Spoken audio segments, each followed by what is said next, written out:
He had the flu, a stomach bug, and had relegated himself to the spare bedroom to avoid infecting his wife or their daughter. By the second day, Patrick Burke noticed that Stacy, their daughter, had checked on him multiple times. She visited in the morning before school, after returning home, and again the following morning. Twyla Burke had reacted with horror when Patrick mentioned he might be coming down with the bug everyone else had. She immediately insisted he moved to the spare room and hadn't peeked in once since. Now, Patrick found himself in need of more toilet paper for the half bath attached to the spare room. He also craved ibuprofen and something to drink, though the thought of food turned his stomach. He knew he needed fluids to replace what he had lost over the last 36 hours. "This mattress is unbearable," Patrick muttered, struggling to adjust himself. "Honey?" he called out weakly. He knew Twyla was home. Her laughter and animated phone conversations echoed through their four-bedroom house as she moved about energetically. "Honey!" Patrick barked as Twyla passed the closed bedroom door. "Twyla!" He knew she heard him. She paused momentarily. Then, her muffled conversation with whoever she was talking to resumed, and she continued on her way. "Woman, I know you heard me," Patrick grumbled to himself. He located his cell phone and sent Twyla a text message. "Need toilet paper, ibuprofen, and Gatorade?" Several moments passed without a response, so he sent a follow-up text. She was off the phone now. He could hear the television in the living room. "Honey, I sent you 2 text messages," Patrick snapped, staggering into the living room. "You can't tell me you didn't see them." "Are you still contagious?" Twyla screeched, throwing her arms up as if to ward off any germs. "I'm pretty sure I am," Patrick replied wearily, still running a fever and spending quality time with the bathroom. "I sent you those messages because I need—" "Just stay away from me. I don't want to get sick," Twyla interrupted sharply. "And I wanted to not be sick in the first place," Patrick retorted. "Now I need toilet paper, ibuprofen, and please grab me some Gatorade, the fruit punch flavor, if they have it." "Fine, fine," Twyla sighed, waving him away impatiently, clearly eager for him to leave the living room. 3 hours later, Patrick shuffled to their master bathroom and retrieved 3 rolls of toilet paper from beneath the vanity. While there, he gulped down 2 ibuprofen with tap water, then slowly made his way back to the spare room. Stacy returned home from visiting her best friend later that afternoon. Patrick woke up feeling weak and disoriented to the sound of his daughter calling out for her mother. Glancing at his cell phone, he saw it was after 5 in the evening. "Daddy, how are you feeling?" Stacy asked softly, poking him staves. Beat on her head into the doorway. "Absolutely terrible," Patrick admitted, trying to muster a smile. "So, I guess I'm feeling better. How about you, Staceface?" "Do you know where Mama is?" Stacy inquired. "No idea. Last time I saw her was, around 9:30 or 10 o'clock, Patrick replied. "Oh," Stacy murmured. At 5:30, Patrick attempted to call Twyla. The call rang a few times before going to voicemail. A follow-up text message was ignored. Stacy tried at 6:30, but the call also went straight to voicemail. At 12 minutes past 8 o'clock, Twyla finally returned home and immediately scolded Stacy for making a mess while preparing herself something to eat. "Did you see the mess your daughter made?" Twyla demanded, rousing a dozing Patrick. "Did you get me some Gatorade?" Patrick asked, rubbing his eyes. "She got cheese on the burners. You know how hard that will be to get off?" Twyla continued, ignoring his question. "Where the hell were you? I asked you for some ibuprofen and Gatorade at 10 o'clock this morning," Patrick said, frustration clear in his voice.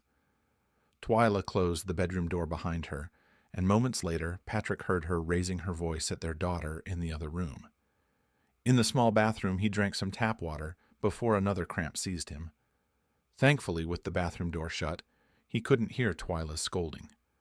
Monday morning, after a miserable, sweaty weekend, Patrick finally felt well enough to stagger out of the bedroom. He made himself a breakfast of scrambled eggs and toast, washed down with orange juice, and then shuffled back to his room. "You better not be contagious," Twyla greeted him as he entered. "Yes, I do feel better. Thanks for asking," Patrick replied, grabbing some underwear and socks. No need to make me anything. I just had some eggs. Solid food was just what the doctor ordered. He shaved, wincing as his razor struggled against 4 days of stubble growth.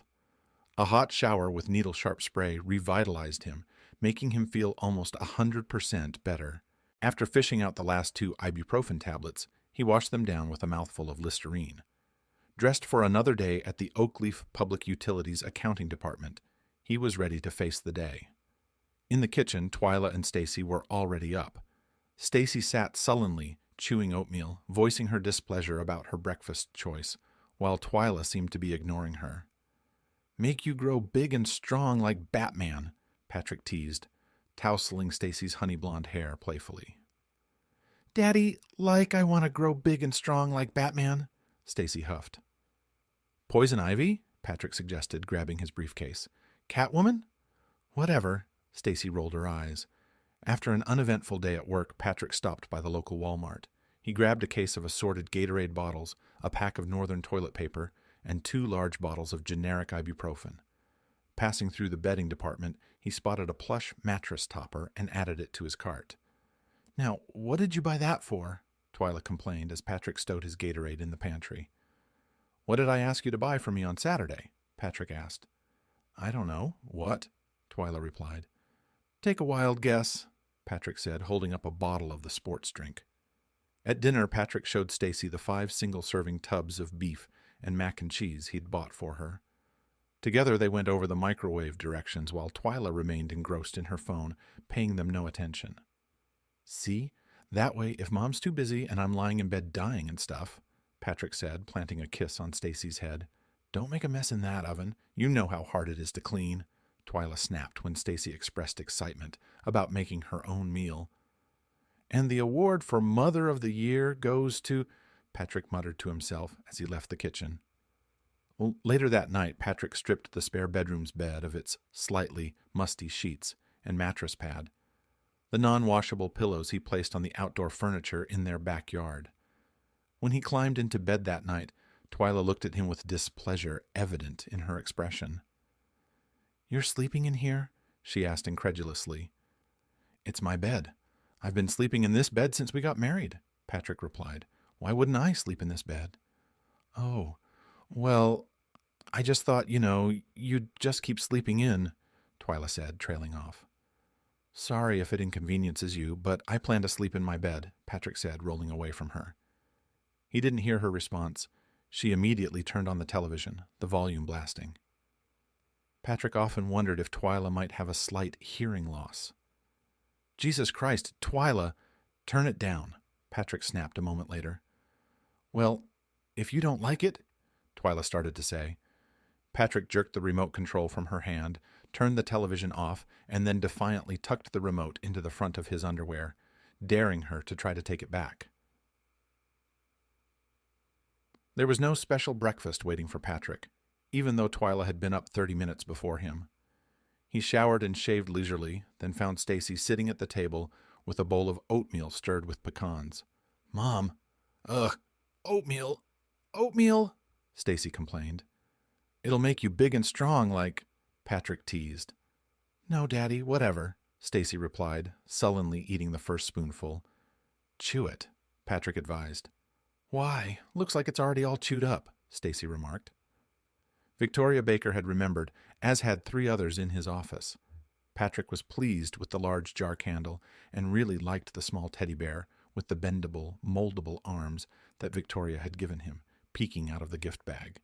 She beamed when he told her Stacy would love Mr. Teddy. At lunch, because it was his 30th birthday, Patrick decided to treat himself to a meal from the school bus food truck. As he stood in line, his choice wavered from the sloppy Jose to the Hungarian goulash, finally settling on the beef stew.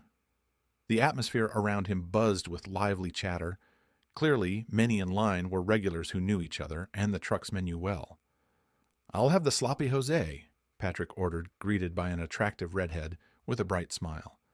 Her starched white school uniform struggled to contain her ample curves, and as she turned to scoop coleslaw and applesauce, her plaid skirt hugged her cute backside. "Girls didn't look like that when we were in school, eh, buddy?" chuckled an older man standing next to Patrick. "If they had, My grades would have been even worse than they were, Patrick agreed, sharing a smile and nod with the man. The food was delicious, leaving Patrick contemplating whether he should indulge in the food truck's offerings more often. Returning to his office, he scanned his desk but found no surprise birthday card or gift from Twyla.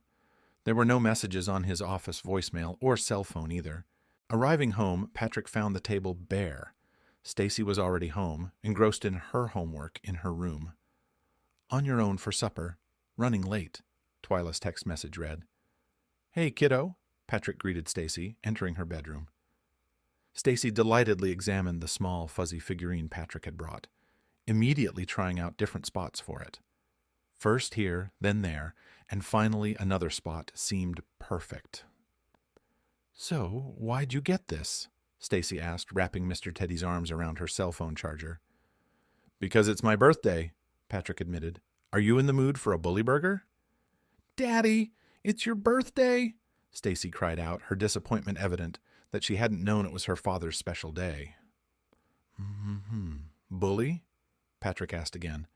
After devouring 1.5 burgers, Patrick knew Stacy wouldn't finish her ranch house burger. They headed to Holland's for hand-cranked ice cream. Luck was on their side, as there was no line at the small shop. "Hi, welcome to Holland's. What can I get y'all?" chirped a cute young lady behind the counter. "Today's my daddy's birthday. Do you have birthday cakes?" Stacy asked eagerly. "Let's see. Oh, over here. You know those Boston cream pies? This is just like that, but it's a Boston ice cream pie," the girl suggested, showing them the tempting dessert in the display case. "You know what? That looks like something we could share," Patrick agreed, and the girl beamed. Patrick let Stacy enjoy as much as she could, nibbling on the cool, refreshing treat while he waited his turn. He nodded appreciatively as he overheard the manager praise the young cashier for her recommendation. When Stacy finally admitted defeat, Patrick polished off the remaining Boston ice cream pie.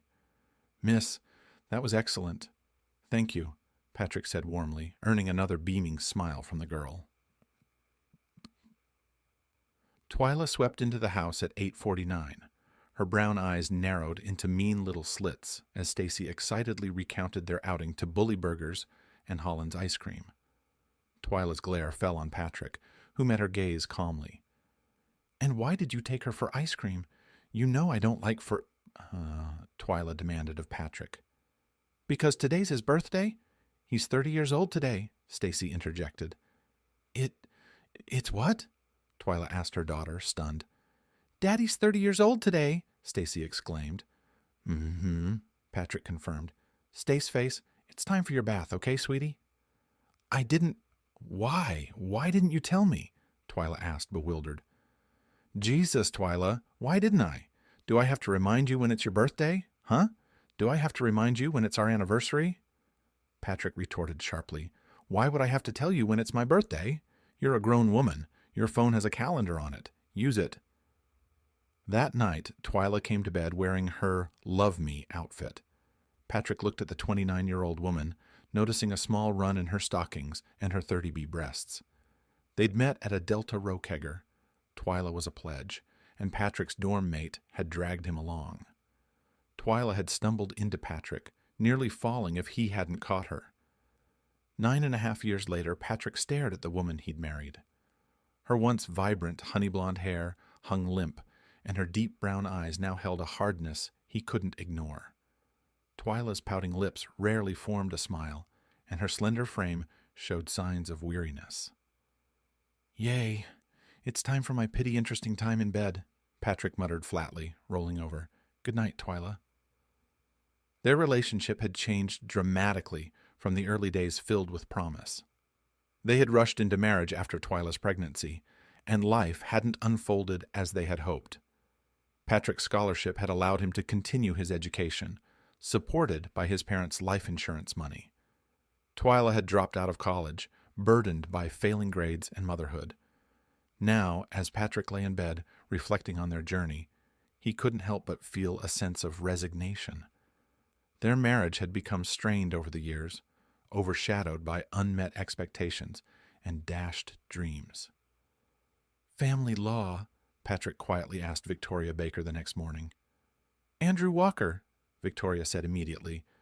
If I was ever going to divorce Natalie, God knows I would never. But if I ever did, I'd get Andrew. And if I couldn't get Andrew, I'd get Teresa White. Patrick nodded solemnly and stirred some honey into his green tea. When he carried the mug to his office, he saw he had an inter-office email from Victoria. He smiled when he saw Andrew J. Walker's phone number. "Just because I missed your stupid goddamn birthday?" Twyla screamed, and Patrick knew she'd been served. "My attorney's card was with the papers, Twyla. In the future, call his office." "Do not call me," Patrick said and ended the call. He knew she would call back. Ending the call meant nothing to Twyla. She would call right back. And sure enough, she did. When he sent her to voicemail, she called right back again. "Log it. Log how many times she does it," Andrew advised. "It will show a pattern, help us establish who should get custody of Stacy." 43 times, Andrew repeated, incredulous, when Patrick counted the total of missed calls in the 10-minute span before he finally blocked her phone number. Then she called my office number 14 times before I blocked her there," Patrick confirmed. "But because you two have a 9-year-old daughter, you need to unblock her," Andrew said. "She needs to have some way of contacting you in case something happens to Stacy." Patrick had lived in Oxbow Plaza back when it had been the Claremont Apartments. In those days, he resided in apartment 311. "Yeah, well, back then, going up and down all those steps wasn't a big deal," Patrick chuckled as he opened the door to apartment 106.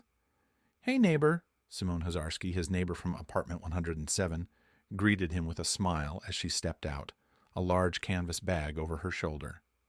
"Heading to work?" Patrick asked, noting the heavy makeup on the blonde's attractive face. "Uh-huh," Simone replied with a sassy grin. "You should come see me sometime." "Wish I could," Patrick admitted, watching her curvaceous figure sway away from him. "What? You're old enough, right?" she teased, disappearing around the corner. "Uh-huh. Can't afford that $25 cover charge plus those $16 beers," Patrick muttered, stepping into his dark, cool apartment. Upton, Stacy's annoying little silky terrier, whimpered and scratched at the bathroom door. Patrick grabbed 3 plastic grocery bags and Upton's leash before cracking the door open. Upton immediately tried to squeeze through the opening, and Patrick managed to grab her and clip the leash onto her collar. Upton frantically searched for the perfect spot to relieve herself. After what felt like an eternity to Patrick, she finally found a suitable patch of grass and did her business. "Wow, that's pretty smart," the woman from apartment 215 complimented, observing Patrick's cleanup method as she waited for her Chihuahua Marco to find a spot. Patrick smiled politely. "Thanks." Upton didn't care for Marco or his owner. Marco growled, and Patrick had to restrain Upton to prevent a scuffle. "Well, someone's hungry for dinner," Patrick remarked, leading Upton away. Twyla had never liked animals, so Stacy had never been allowed to have a puppy. Victoria had bought Upton from a breeder, naming her after the model Kate Upton. Unfortunately, Victoria turned out to be allergic to pet dander, so Patrick took ownership of the spirited dog, as Oxbow Plaza permitted pets under 50 pounds. Weekends without Stacy were tough for Patrick. He and Upton missed her bubbly presence dearly, but they managed. Patrick even invited Simone over for some chicken cashew stir-fry and hot and sour soup. Simone lavished attention on Upton, praising Patrick's cooking skills in between cuddles with the energetic dog. Upton wagged her tail happily as Patrick rewarded her with a doggy treat and a gentle kiss on her head. His own reward was a soft, promising kiss and a warm hug that pressed Simone's braless breasts against his torso. "Oh, are you taking her for a walk?" Simone cooed when Patrick reached for Upton's leash. "Yeah, bedtime routine for Daddy. Upton needs to do her business before I turn in," Patrick replied with a smile. "Let me come with you," Simone pleaded, linking arms with him. Upton seemed more interested in Simone's attention than finding a spot to relieve herself. "Go potty," Simone encouraged the dog firmly. "Do your business, and then I'll give you some pets." "Good night," Simone said warmly as Patrick and Upton walked her to her door. After another soft kiss from Simone and a head scratch for Upton, Simone closed her door with a smile. "You're spoiled, you know that?" Patrick chuckled, scratching behind Upton's ears, causing her tail to wag even faster. On Monday, Patrick received unexpected news. He and Artu Patel had been selected to attend a quarterly seminar in Austin. This posed a challenge, as Patrick was scheduled to have Stacy from Wednesday to Wednesday that week. However, Catherine Winslow from administration was unsympathetic to Patrick's custody arrangements. "You've been scheduled for this seminar. Refusal to attend will result in termination," Catherine stated firmly, her smirk indicating she was unmoved by Patrick's personal circumstances. Twyla casually brushed off any responsibility, stating she had plans and would not reschedule, despite it being Patrick's week with Stacy. "Of course not," Patrick mumbled under his breath. "Why on God's earth would you ever do anything that might help me?" Tuesday evening, Simone returned from fetching her mail just as Patrick and Upton were leaving his apartment for their afternoon walk. Tossing her mail onto the couch, she quickly caught up to Patrick and linked arms with him. Patrick didn't dwell on why a gorgeous 19-year-old exotic dancer found him interesting. He simply enjoyed her company. As Upton sniffed around for a suitable spot, Patrick shared his predicament with Simone. "Stacy, the adorable little girl who visits you," Simone clarified. "Yeah, my daughter," Patrick confirmed. "How long is this seminar?" Simone inquired. "I leave Wednesday night. It starts Thursday morning at 8 and ends Friday afternoon," Patrick explained. "So you need someone to get Stacy ready for school Thursday and Friday? Someone to be there when she gets home those days?" Simone summarized. "Exactly. But Twyla won't budge or even keep her until I return Friday night." Patrick sighed, picking up Upton's waist. "I'll do it," Simone offered without hesitation. "I'll tell Donnie I have a family thing and need Thursday and Friday off." "I couldn't ask," Patrick began, but Simone cut him off. "You didn't." "I offered," Simone reassured him. "Stacy goes to Sam Houston, right?" "No, Ann Richards. It's right by her mother's house," Patrick corrected. "So what time do I need to get her there?" Simone asked. "Last bell is at 10 after 8, Patrick replied. "But what would... I can't let you do this for nothing. What's this going to cost me?" "A bully burger. I love their cannonball burger, double. And then we have to get a giant hot fudge sundae at Holland's," Simone declared. "Can we bring Stacy?" Patrick suggested with a smile. "She'd be outraged if she finds out we went to Holland's and she didn't get to go." "For our first date? Sure," Simone agreed. "But our second date? No, that's a grown-up thing."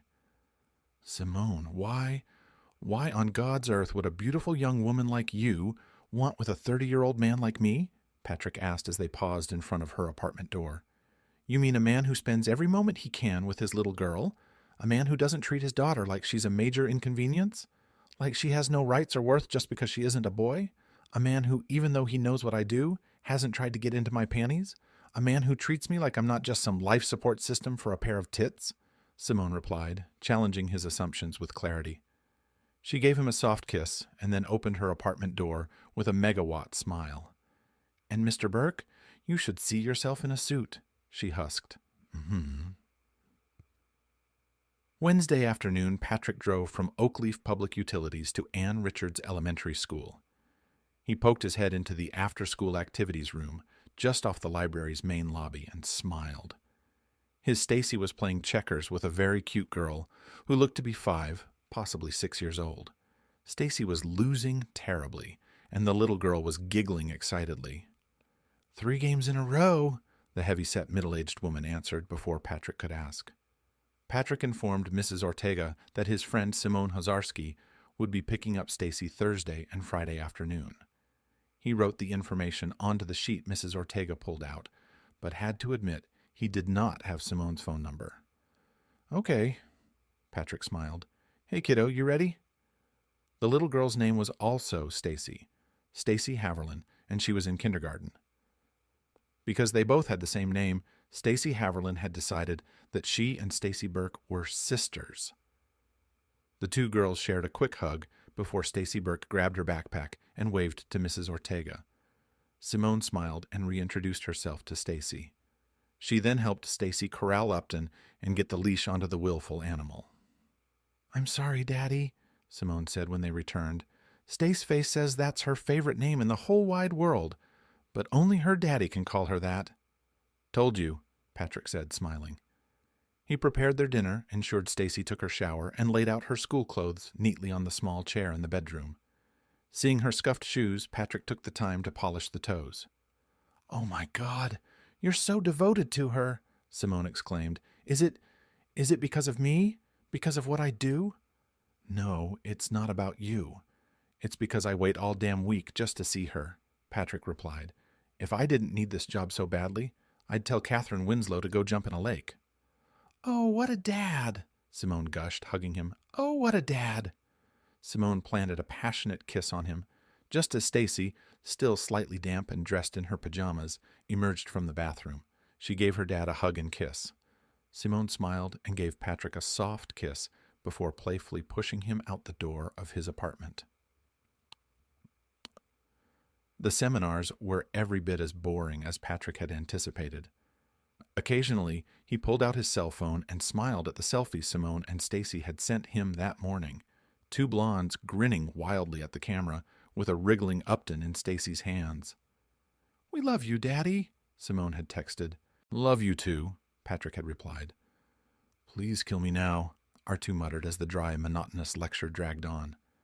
"Bureaucracy sucks. No matter where you go, bureaucracy sucks," Patrick agreed as they politely applauded the speaker's conclusion. "So, looking at porn," R2 joked as they waited for the next speaker to approach the podium. "No, my daughter," Patrick replied, showing R2 the selfie. "That your wife?" R2 asked. Word going around is you two are getting a divorce."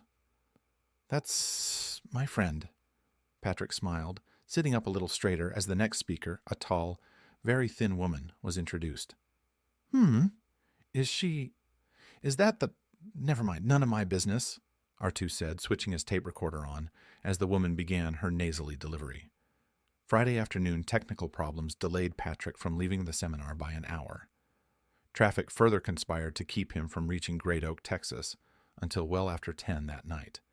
He spoke to Stacy on the phone. She said Miss Simone let her help make dinner: stuffed pork chops, Brussels sprouts, and rice pilaf. "Miss Simone wasn't going to let me have any of the Brussels sprouts. She said it was grown-up food," Stacy disclosed. "She wasn't even sure I was old enough to have the rice either. Can you believe that?" No, I really don't," Patrick admitted. "Tell him how we made the Brussels sprouts," Simone prompted. Patrick listened to his daughter and Simone discuss the morning's plans over the squeals and laughter. The aroma of coffee and bacon filled the air, a comforting start to the day after the previous evening's long journey and tedious seminars. 9. No wonder I'm about to bust," Patrick muttered to himself as he finally got out of bed. "Sleepy Bones is up," Simone announced with a playful smile. "'Bout time," Stacy chimed in, her excitement palpable. Patrick stepped out into the living room to find Stacy and Simone huddled over the makeshift teepee. The blanket draped over two chairs had been transformed into a cozy den where they seemed to be plotting their morning adventure. "Good morning, Daddy," Stacy exclaimed, rushing over to give him a hug. "Morning, sweetheart," Patrick replied warmly, returning her embrace. Simone grinned at him from inside the teepee. "Coffee's on. Bacon's almost ready. Sit down. Relax." Patrick smiled back at her, feeling a warmth he hadn't felt in a long time. As he settled into a chair, surrounded by the cheerful morning bustle, he couldn't help but be grateful for the unexpected joy Simone had brought into their lives. Patrick noticed several changes Simone had made when he shaved and showered. There was now a large, fluffy pink bath towel hanging on the towel bar, a departure from his usual plain white ones. Inside the shower, a mesh bag was hooked onto the rear wall, containing a loofah sponge along with bottles of very floral-scented shampoo and body wash. He chuckled to himself, imagining Simone's touch in these small additions. It was a stark contrast to the minimalist setup he was used to. The floral scents permeated the air, a reminder of Simone's presence and her efforts to make him feel welcome and cared for. After finishing his morning routine, Patrick couldn't help but feel grateful for Simone's thoughtful gestures. They added a warmth to his day, a gentle reminder that someone was looking out for him and his daughter during this challenging time. Returning to their apartment, Stacy dashed to her bedroom to put on her bathing suit, eager to continue her day. Patrick took the opportunity to grab the kitchen garbage, which was starting to emit an unpleasant odor.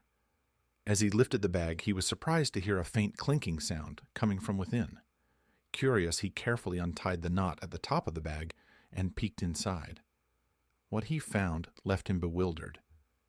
Mixed among the usual refuse of food scraps and packaging were several small, empty glass bottles, tiny vials that seemed out of place in their kitchen garbage. Patrick frowned, trying to make sense of it. He couldn't recall any reason why they would have such bottles. Simone had never mentioned needing anything like that, and he certainly hadn't purchased them. Puzzled, he closed the bag and tied it securely again, deciding to ask Simone about it when she returned. Meanwhile, Apton scratched at the back door, eager to be let back inside after their walk. Patrick shook off his confusion and refocused on the day ahead, determined not to let the strange discovery distract him from enjoying time with Stacy and keeping their routine running smoothly. Moving aside the plastic sleeve that held the bacon, Patrick spotted an empty bottle of Albertson's mint gin and 2 quart bottles of Mark's peppermint liqueur. His heart sank. He knew he hadn't purchased any of these. While he wasn't a teetotaler, he rarely drank anything stronger than a Barley Turling's beer. A quick check in his refrigerator confirmed his suspicion. 3 bottles of Barley Turlings were missing. "Oh my God, I let a drunk watch my kid," Patrick thought, his mind racing with anger and worry. He felt an overwhelming desire to throttle Catherine Winslow for making him attend the mind-numbing seminar in Austin. His anger towards Twyla also flared for refusing to switch her week with him. But the thought of Simone Hozarski possibly drinking with Stacy in her car made him want to explode. "Ready, Daddy?" Stacy's bubbly voice broke through his thoughts as she dashed out of the bedroom. Stacy's sudden movement set off Upton, who zoomed around the small apartment, adding a touch of chaotic energy that Patrick tried to match with a forced smile. Together, they cheered on the excitable dog. Patrick didn't need to confront Simone Hozarski about her drinking. While she was in naughty or nice room #1 with a client, she was treated to a drink. Unfortunately, her Toyota Camry didn't fare well when she rear-ended a Ford F-150 at 2:17 Sunday morning.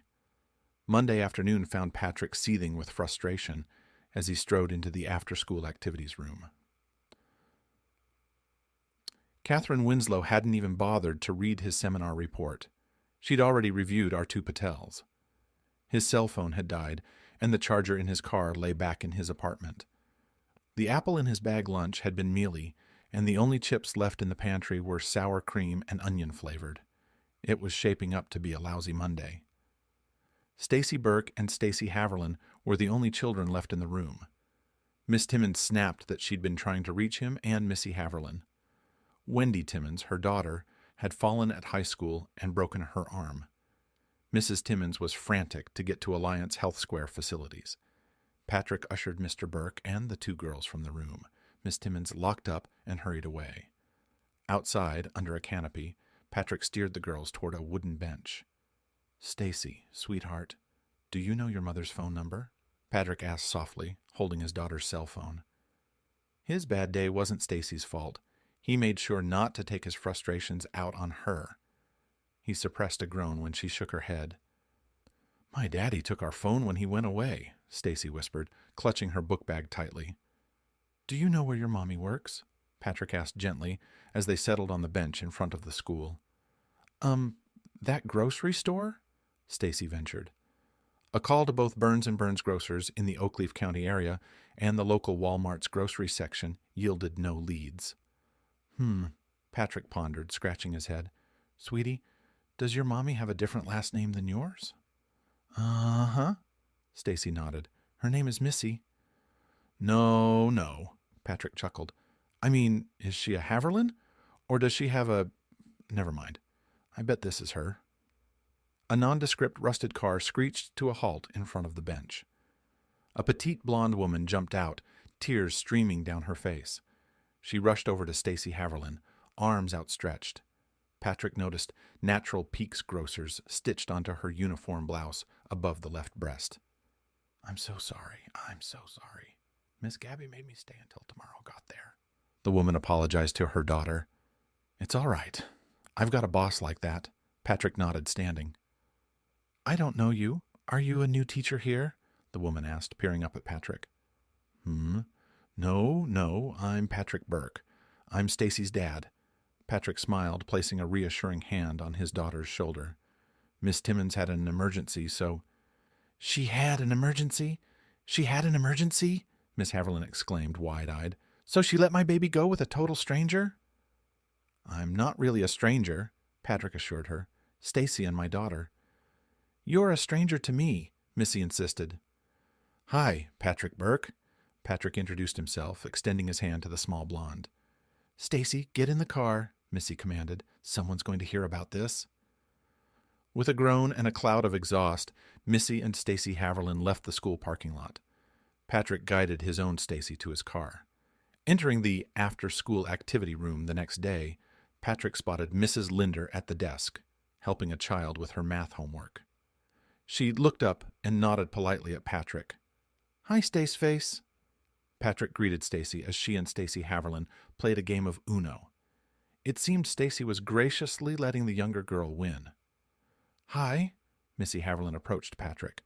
"I think we might have gotten off on the wrong foot yesterday." "I think we got off on the right foot," Patrick smiled, extending his hand. "Believe me, when it comes to my Staceface." "Yeah, well, I get into my mama bear mode and—" Missy smiled apologetically. "Listen, do you like Bricks?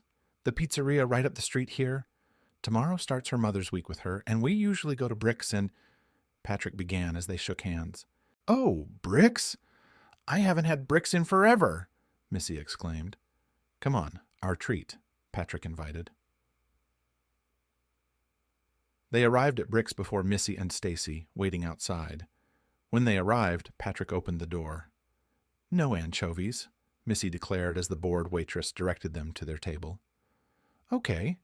Well, usually we get a small 3-cheese for Stacy, and I get a small meat stravaganza for me," Patrick said. Oh, wait. Are you going to want their vegan one?" "Huh? I'm not vegan," Missy said. "Oh, well, yesterday you had that grocery store shirt on and—" Patrick started to explain. "Just 'cause I work there don't mean I believe in that stuff," Missy admitted. "Hey, a paycheck's a paycheck, right?"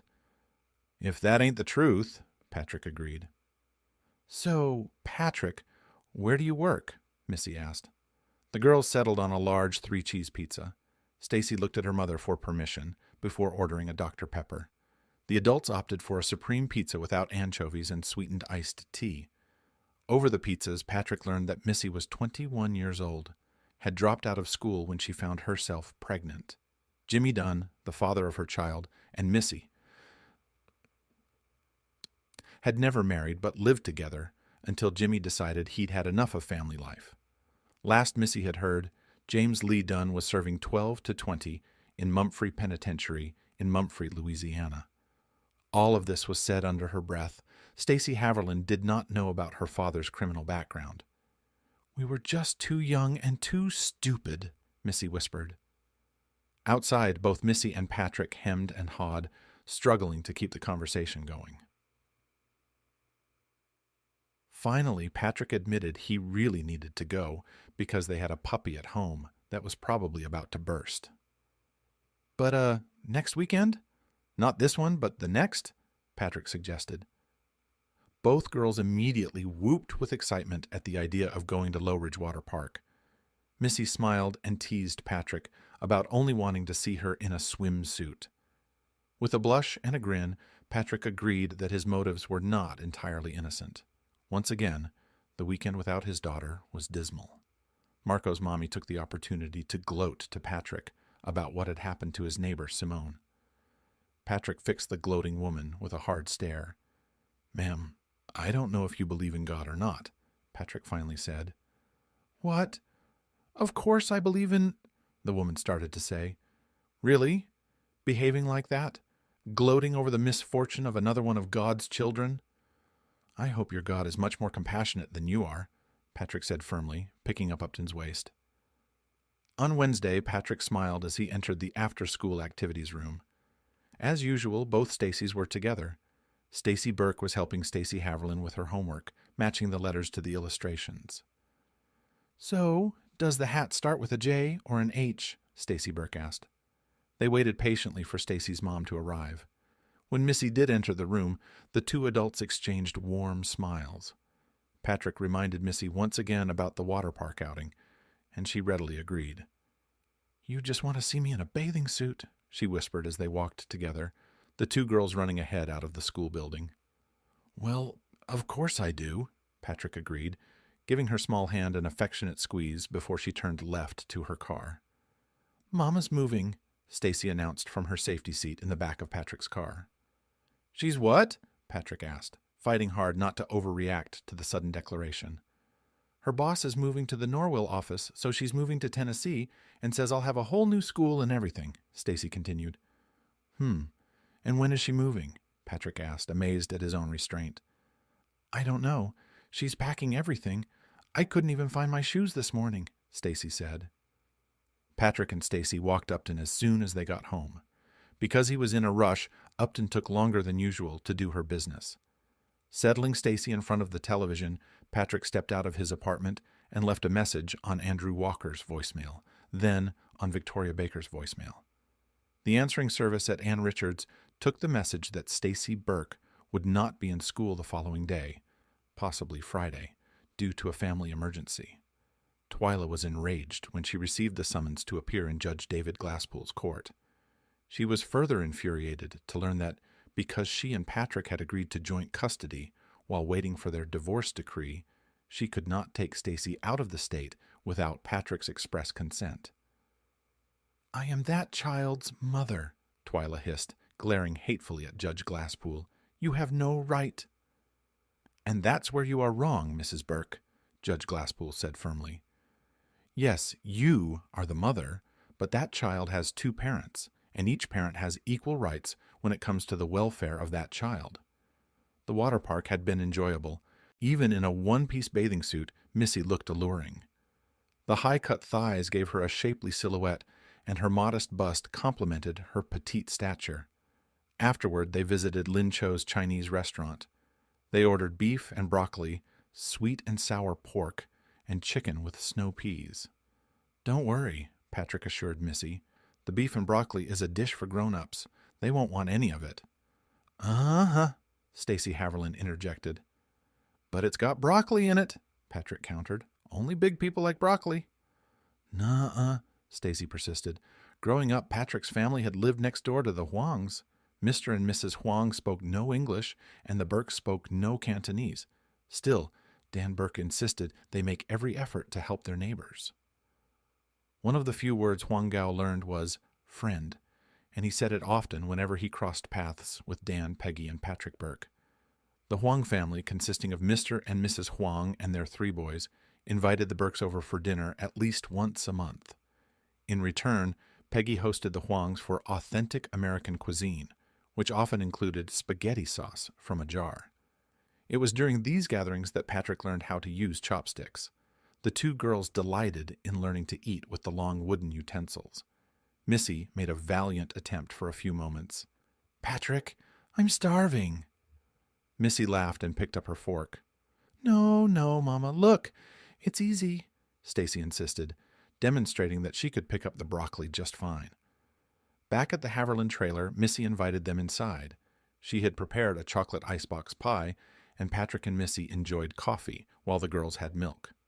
"I'm not sure if Staceface even likes chocolate icebox pie," Patrick teased. "I want to be Staceface," Stacy Haverlin whined while Stacy Burke proclaimed her love for chocolate pie, her all-time favorite. "All right," Patrick said, looking around the cozy trailer. "You can be Staceface." "Ah, then what am I going to be?" Stacy Burke protested. You're going to be Scuba Dooba," Patrick said, grinning. "Scuba Dooba!" both girls squealed with excitement. "Stacy," Missy said as she filled the coffee pot. "Stacy's already Staceface." "Well, So, Stacy, what's your middle name?" Patrick asked. Stacy June," Stacy Haverland said. So, we could call you, Patrick pondered. June Moon, Missy suggested playfully. June Moon. Stacy and Stacy squealed in mock horror. Stacy J, Patrick proposed. Oh, yeah, Stacy J, getting diggy with it. Yeah, Stacy Haverland agreed enthusiastically. Dad, Stace's face shook her head, signaling her father's lack of coolness. Stacy J, getting diggy with it, Stacy J chimed in, doing a little dance. So I'm Stacy M, Stacy asked while Stacy J continued her antics. No, you're still Staceface, Missy smiled. So what's Mama's new name going to be? Stacy J asked mischievously. Her? Patrick grinned. You be nice, Mr. Patrick, Missy warned, retrieving the icebox pie from her refrigerator. Her? Mississippi, Patrick teased. Mississippi, Staceface and Stacy J squealed in amusement. Mississippi, huh? Real cute, Missy chuckled, cutting a very small piece of pie for Patrick. There, that's all you get.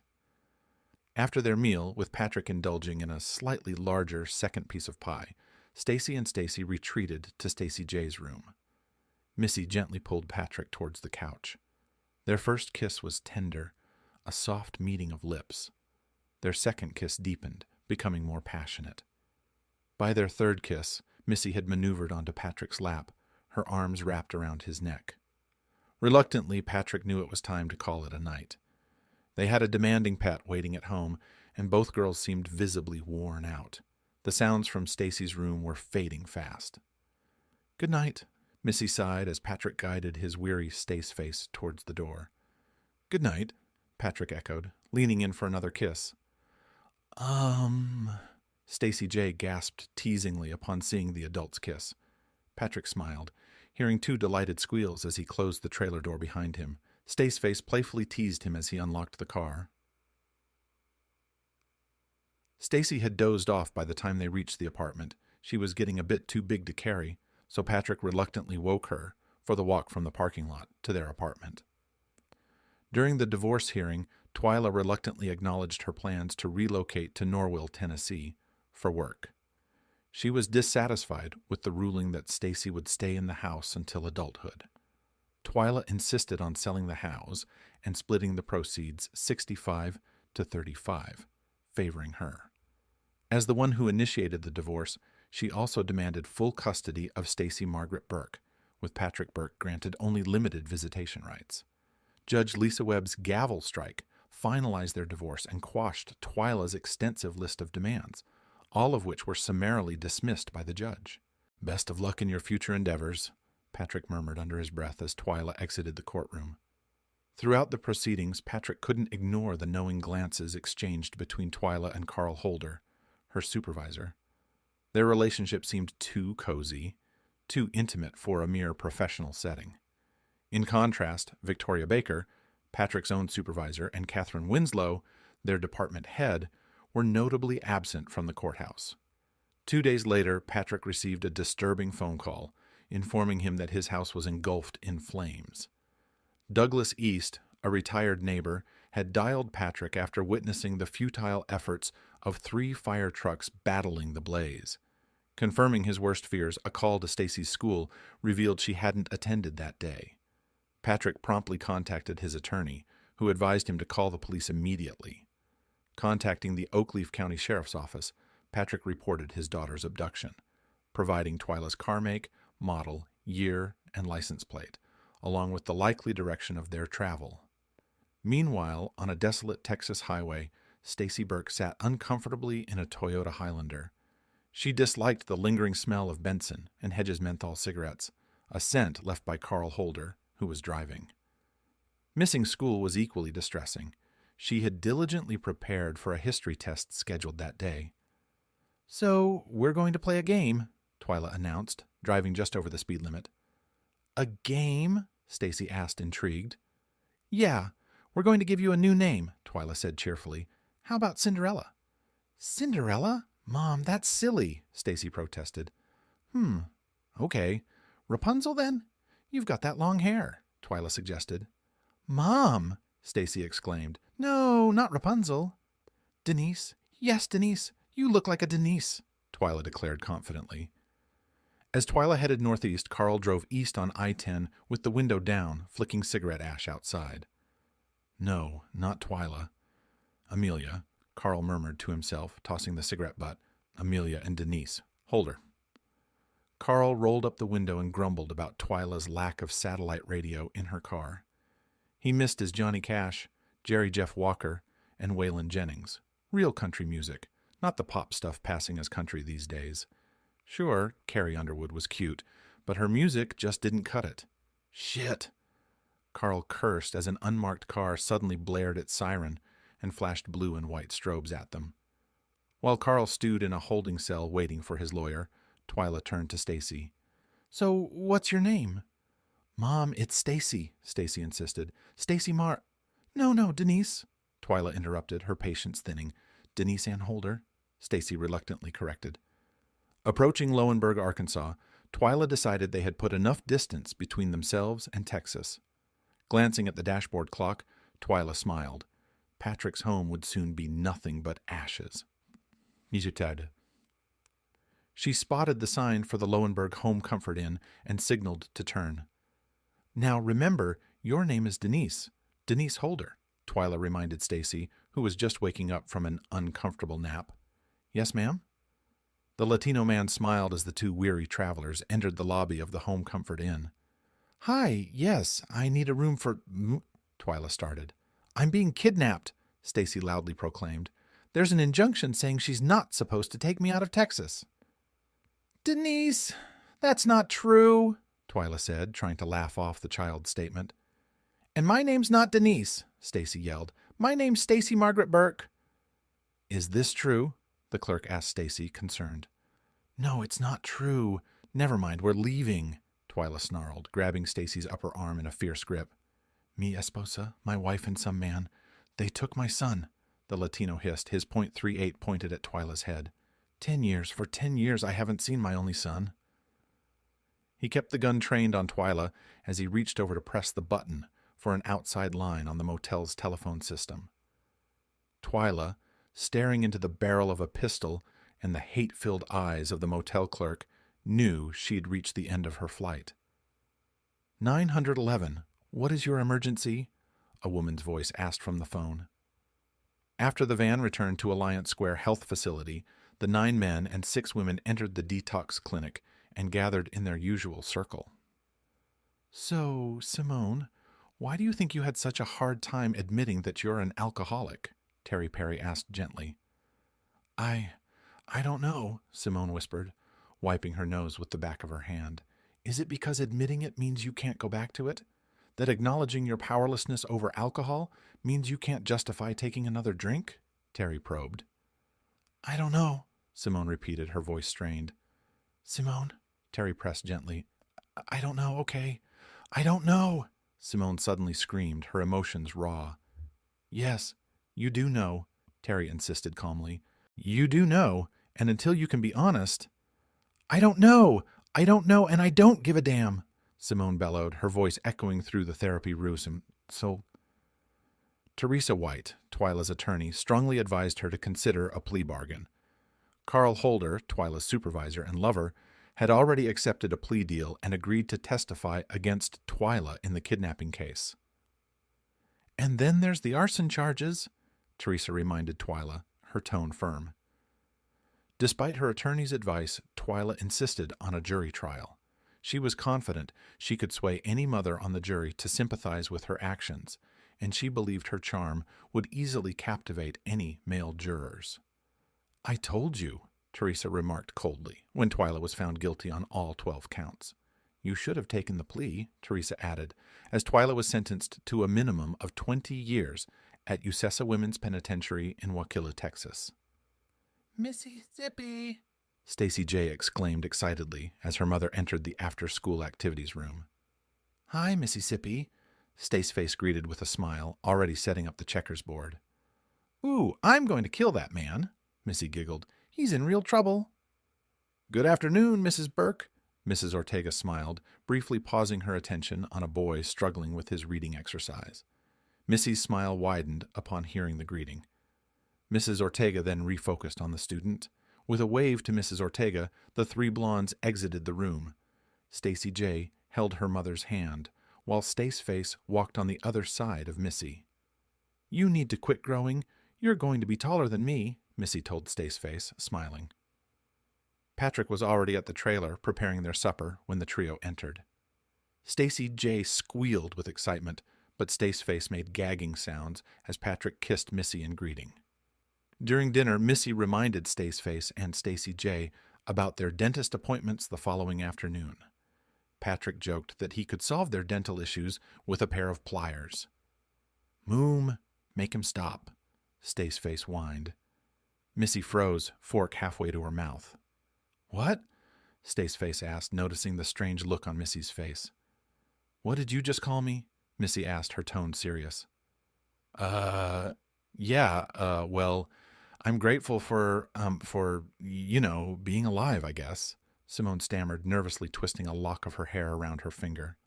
"Yeah, that's it," Rosie snickered. "Just glad you're alive."